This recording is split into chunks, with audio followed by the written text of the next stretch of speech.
In the late 1800s, millions of Americans came west, seeking fortune and adventure. Among them was Wyatt Earp, a legend of a man best known for his gunfight at the OK Corral. Most people remember him as a lawman, but he was also a buffalo hunter, a saloon keeper, a gambler, and a prospector. Some even say he was a murderer. Wyatt's gone now, as are all the others, and our town's quite empty. But their spirits live on. The spirit of the Old West. So, come with me to explore this old town. Discover the story of Wyatt Earp and what life was really like in the Old West.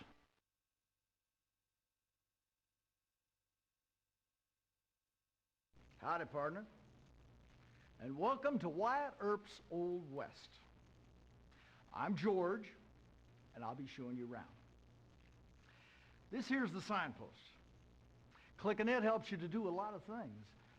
For example, click town to begin roaming around. You can do this right now and bypass the rest of my directions. Click shootout to go directly to the gunfighting game. Click guns to remove the possibility of a gunfighter accosting you on the street. Click it again later if you change your mind. Click lingo to learn more about the Western terminology. Click exit to leave the program. Click help for advice on using the program. Click save before you leave so the program will remember what you've collected. Click load so you can begin again from where you last saved. During your visit, a few other tools of the trade will come in handy. You'll find these at the bottom of the screen. First, there's the picture of the signpost. Click that to come back here. Then there's the money bag. When you answer my questions right or shoot the bad guys, I'll put more money in. And you can use these coins in the one-armed bandit, which you'll find in the saloon. You can also click on the small picture of a map to see the whole town at once and where you're standing. And don't forget to click on the gun behind the Wyatt Earp sign at the bottom of the screen to turn your pointer into a gun. You should do this pretty quick if a gunfighter jumps out at you. You better get going now.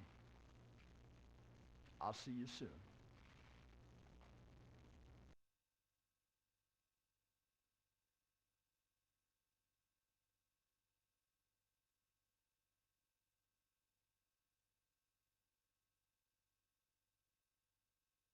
A general store like this here was also known as a shebang. That apparently came from an Irish word meaning an informal sort of tavern.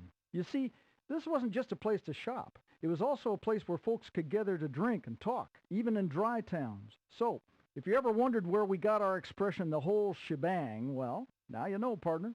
By the way, like the owner of the dry goods store across town, the keeper of this general store would usually become one of the more prominent, popular folks around. Besides selling people the stuff they needed and being a substantial barkeep, he might also serve as a banker, counselor, or just a plain good listener to half the town. If there's one thing the Old West had plenty of, it's barrels. That's because long before there was fancy packaging, most foodstuffs came in barrels. Coffee, tea, flour, biscuits, crackers, macaroni, heck, the list is endless. You just figured out how much you wanted, and the shopkeeper pulled it out of a barrel and wrapped it up in manila paper or put it in bags. That's right, partner, fresh onions. Can't make a good chili sauce without 'em. Even though the tin-coated metal can was invented in England in the early 1800s, most fresh vegetables in the West were stocked right out in front, where everyone could see 'em.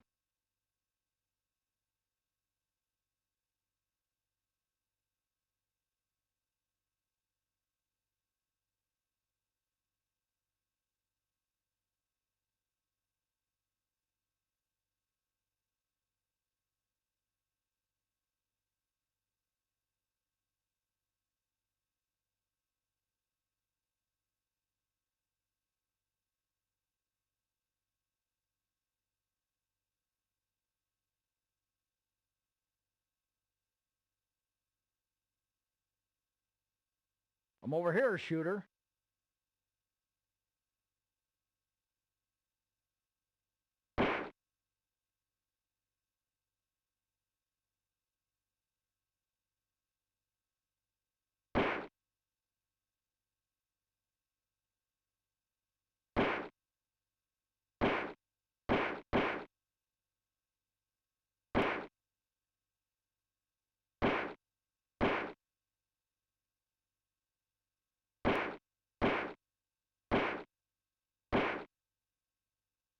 Hombres, senoritas, right this way to visit the cantina.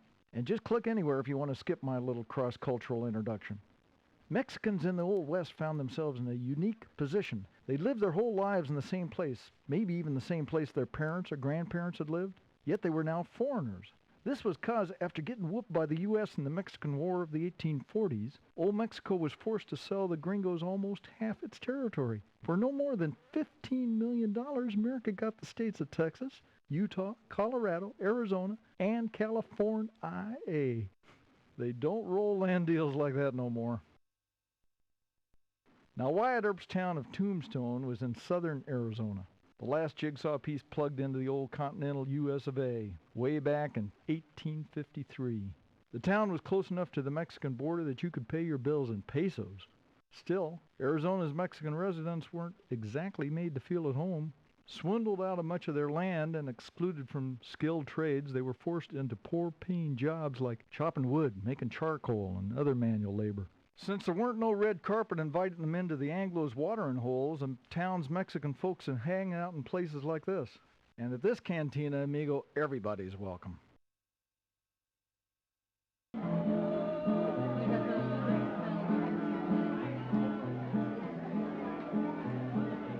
At this here bar, folks told stories of legendary Mexican banditos. They were masked men on fast horses who robbed and harassed wealthy Anglo landowners and miners. The most famous of these desperados was Joaquin Murrieta, who was known throughout much of the Southwest, even though he never really existed. He was actually a blend of several real-life, small-time bandits who really did rob ranchers and miners. This was for revenge, after native Mexicans were thrown off their lands and out of mines. Actually, this legend was even better than reality, because when some Mexican-American really did get away with a little revenge robbery, his compadres would just say, "Must have been Joaquin who did it."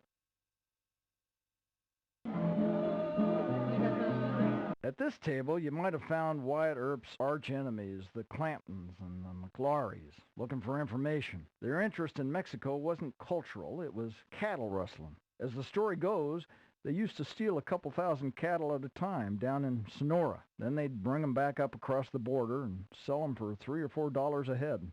By the way, the bird painted on the back of the chair is a roadrunner. The little fellows were said to race stagecoaches and keep up with them at 15 miles an hour. On each of their little feet, 2 toes point forward and 2 backward. So, if you find their trail, what you see is a string of X marks. They give you no idea which way the bird went.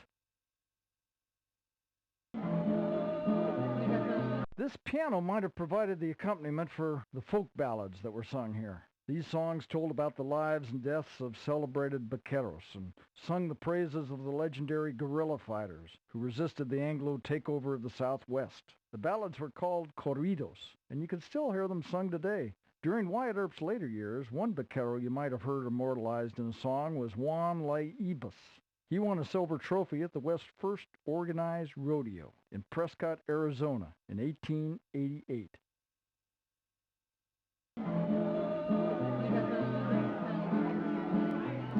When an adobe fireplace like this was placed along the middle of a wall, folks would commonly build a small partition beside it to create a kind of artificial corner. It was called a paredcita, which meant little wall. It shielded the fireplace from drafts.